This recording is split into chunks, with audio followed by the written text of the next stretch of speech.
Trump daf leen humilier comme ni mu defoon Macron bi mu ñëwee tegal ko table 6 mètres tegal Macky Sall table 1 mètre ci 2019 recevoir na leen ñoom ñaar ñëpp les gens ne sont pas rendus compte de cette image là Macky Sall ak Poutine 1 mètre moo dox seen diggante période Covid la woon de ñoom ñaar ñëpp ku ne tekki masque 1 mètre moo dox seen diggante ñoom ñaar ñu toog déjà ils ont montré à toute l'humanité que la feebar bi amul Macky savait ça mais comme moom France da kon defoon nii mënul woon fippu ba pare ni ko yow laay déglu toog di waxtaan ak moom. par respect ça tam commandé ñu avion vaccin. Macky dafa mënoon def le contraire Macky mënul woon def le contraire mënu ko woon Macky était lié par la France comme ni Alassane Ouattara ni ko France tënkee ni ko nipptee mu dem toog ak Poutine ubbil ko buntu yëpp mais il manquait de courage parce que y avait les Macron et autres derrière et il voulait sauver sa peau et sauver la peau sénégalaise mu daaw. Macron bi mu ñëwee Poutine table 6 mètres la ko tegal dem leen Google dem leen YouTube vous allez voir les images 6 mètres la ko tegal may ko distance joxu ko cër même Macron bi ko Trump di recevoir 2025 buntu waañ bi la ko ubbil Maison Blanche ci ginnaaw la jaar. Macron fu mu jaar ci buntu waañu Maison Blanche jaarul sax ci protocole normal bi. regardez les images ba France 24 ñëpp tax di wax buntu bu ndaw la ko ubbil ci ginnaaw mu ñëw wiir mu tegal ko benn 16 nii. muy wax ak moom. waaye boo jaar ci buntu waañ bi nag xanaa jaar na ci benn buntu bëgg. waaye buntu cuisinier la foofu la cuisinier yi di jaar. information bi wax ma ko fi cuisinier yi di jaar mooy lan cuisine mooy lan ci wolof. fan ñi toggee. mooy waañ ba. mooy waañ ba kay. la jaar amul benn protocole buy respecté buy wane ni kii respecté mais ñooñu ñoo bëgg imposer guerre bi ñooñu par force dañuy guerre par force il faut faire couler le sang des hommes. Trump ak Poutine ni leen on va pas faire couler le sang des hommes même yéen sax pour régler seen cas on va pas le faire chez vous. dañuy dem ba Arabie Saoudite. moom la woykat bi woyoon ni waxtaane ko man Poutine mi jommal na ma. moom la. guerre ñu rek mu ne dañuy guerre. léegi nag contraire bi la woon nag moom dañuy guerre boobu noonu mooy dafa bëggoon par force destituer seen. xam kon de xanaa loolu la woykat ba woyoon moom dañ koy transférer fu mu ne ci Zelensky. waaw ci Zelensky moo fi nekk par force la ils veulent continuer à tuer les personnes parce que s'ils tuent pas si le sang ne coule pas. ils n'existeront pas. léegi loolu lan la ci Europe di gagné ba tax tey ñoom ñu war a apporter tey ji seen soutien à Zelensky. Europe c'est la masse suiveur c'est benn kii la. parce que 800 milliards yi ñu ko d'euros yi ñu ko fas yéene jàppale moom. benn masse la. ginnaaw ba nee nañ Donald Trump dafa dakkal ay ndimbalam rek ñoom ñu yëkkati seen 800 milliards ñoom dañ koy jàppale. ban Europe la c'est pas la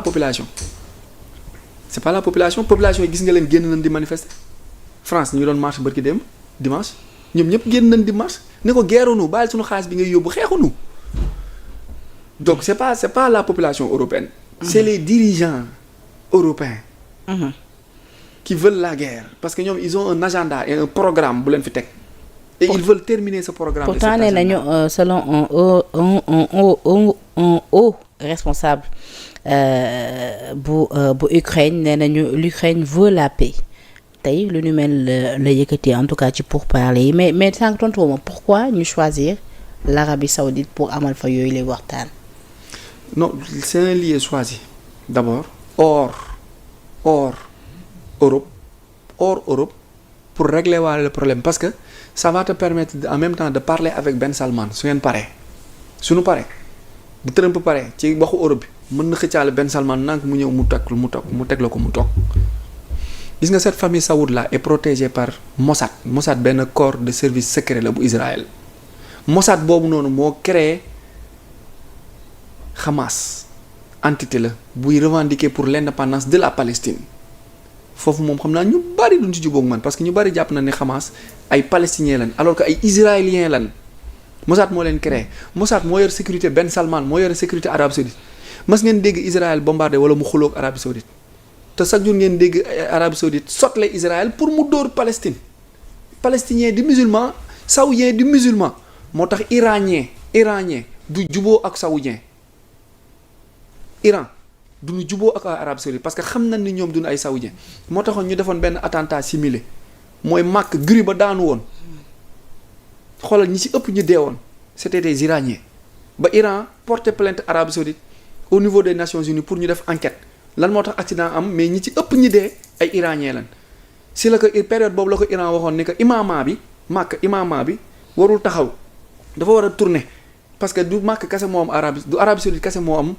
musulman comme ajjuma bi imaamu Sénégal dafa war a ñëw jiite ajjuma bi si topp imaamu France bi ñëw beneen ajjuma bi imaamu Mali beneen ajjuma bi imaamu mu ni ñoom Makka Arabie Saoudite religion bi musulman bi prophète bi pour ñun ñëpp la mu ni ñoom noonu lañ ko war a gérer waa Iran mooy waa kër Alioune ak Fatoumata Bintu ñooy waa Ousseynou ak Assane ñoom ñooy réclamer wu héritage direct du prophète te xam nañ ni Arabie Saoudite ñu ko jiite duñu ay descendants du prophète ay descendants Khazar lan mooy famille maçonnique illuminati bu mag boobu noonu di dominer àdduna bi ñoom loolu lañu nekk di xeex Trump bu demee day weñ seen loxo ñoom tamit parce que moom mission mook Poutine mooy jubal jubbanti par force teg alliance patriotique mondiale léegi ngalawaay ñun Sénégal bu ñu raté parce que bu ñu ko raté en 2029 on va tomber. bu ñu raté loo bëggoo foofu. suñu raté cette alliance mondiale patriotique là si Sonko Diomaye rate cette cloche bi bu ñu ko raté 2029 on va vivre encore la fatigue. bi ñuy dund nii. on va pas s'envoler dañ cee war a bokk. par force la il faut que Sénégal allié wu ak AES Mali Burkina Niger. parce que ñetti dëkk yooyu noonu ñoo seen superficie moo ëpp seen richesse moo ëpp en Afrique mais dafa am lu nu manqué te Sénégal kese ko am. kon Sénégal dafa war a génn ci espace CEDEAO. bu yàgg dem rejoindre AES. ñu créer suñu monnaie bopp. ñoom li ñu manqué pour am la monnaie la plus forte du monde ñoom ñett ñooñu li ñu manqué parce que ñoo yor jamono ji or ak uranium mu àdduna bi mais dafa am lu nu manqué te ñun ñoo ko am laaj ma la penda lan la muy port. ñoo mënu port amuñu accès à la mer amuñu ouverture maritime Sénégal muy seul pays bu sës ak ñoom bu jàkkaarloo géej gi. bu am Ndaayaan ak Dakar. port bi ñu ne fan yi dafa nërmeel. loolu après la tey bu Sénégal allié woon à AES ñu tàllal zone Sahel boobu noonu ngan di mur la ñuy créer foofu noonu état bu puissant lay doon confédération bu am doole lay doon boobaa ñu am suñu monnaie bopp am suñu banque bopp am suñu réservoir bopp ba pare ñoom. amuñu ak gaz ak pétrole te ñun suñu géej suñu suuf si yëpp gaz la ak pétrole. kon daal mais fi ñuy dooree mooy ñu intégré wu déjà ci li nga xamante ni moom. bis boo intégré Sénégal day indi gaz bi ak pétrole bi yëpp bi. Maroc ak Burkina ak Niger tour seen oru àdduna bi ñu contrôler la puissance monétaire mondiale ñu defar suñu xaalisu bopp am suñu banque bopp am suñu réservoir bopp ngay fayee ko ay 250 000 par jour. et loolu neex na nañ ko def kon. mën naa nekk wallaahi mën naa nekk parce que xaalis or a koy garanti or ak richesse mooy defar xaalis nga wut machine bu koy togg ñu am suffisamment de liquidité ñu bañ a dépendre ci benn réservoir u jugee ci benn accord Bretton Woods yi nga xamante ni dañ ni teg sañ-sañ Sénégal ngi nii Sonko ngi nii mook Diomaye mënuñu fexe ba lijjanti mënuñu am benn parce que dañ leen naj ci mur bi parce que yow sa xaalis bi nga xamante ni sa réserve ngay joxe pour ñu defaral la ko sa xaalis boobu amoo ci accès alors que yow bu ngeen defoon confédération ngeen bokk ngeen créer banque centrale or bi ñu yor diggante Kidal Goudiri kaay jàpp axe boobu noonu yëpp fer la kii nga wàcc kii dugg xeer yooyu noonu yëpp alal la nga dem Casamance alal la nga dem Waalo alal la pétrole beeg gaz bi ainsi de suite ñu am benn garantie bu solide ñu former la plus grande confédération du monde. kon daal bu ñu waxee la puissance monétaire et une puissance économique la ñuy doon en moins de 5 ans mais si Sonko Diomaye rate ce cloche là. d'ici 2029. on sera encore là. derrière.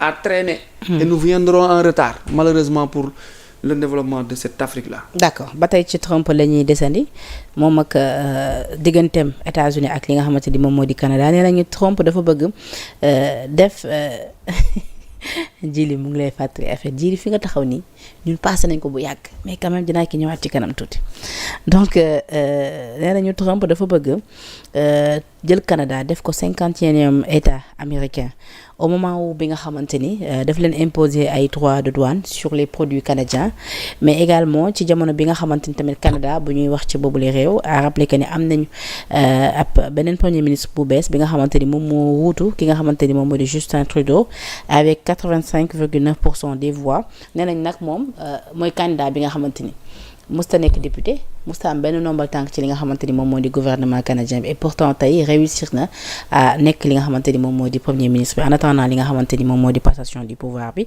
mais aussi nee nañu moom nekkoon na am na expérience li nga xamante ni plutôt ci li nga xamante ni moom moo di doxalinu ONU ndax ONU mos nañu ko yónni comme envoyé spécial pour le financement de l'action climatique est-ce que da nga jàpp ni déjà poste boobu mu occupé woon ci ONU moom moo waral tey ji nomination mu yomb mais aussi li Donald Trump bëgg ci jël Canada def ko li nga xamante ni moom moo di 51e état.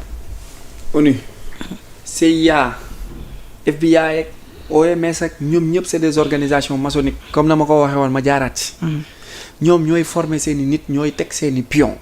Trudeau ci ñoom la bokk descendant Khazar la mooy ñi dominer àdduna bi jamono ji Trudeau mooy premier ministre Canada cousin wu Macron la cousin wu Angela Merkel la cousin wu Obama la cousin wu Joe Biden la c'est une même famille ñoom ñëpp ñoo bëgg téye gérer l'économie du monde kenn ku ne fa nga tollool dëkk ba nga ne yaa fay jiite les élections on les trucs élection dañ koy truquer dañ koy voler dañ koy sàcc bu ñu wax ni sàccum élection amul képp ku la wax ni élection kenn mënu ko sàcc dafa xamul les algorithmes ak les machines ordinateurs quantiques ak les machines dominion yi fi ne mais bu ñu ko xamoon xam na ni on vole toutes les élections et il y a jamais eu d'élection il y a toujours eu de sélection élection ça n'a jamais été libre dans ces pays-là il y a toujours eu une sélection maquillée que la population ne se rende même pas compte que lii c'est une sélection maintenant Trump day def discrète day lancer benn pic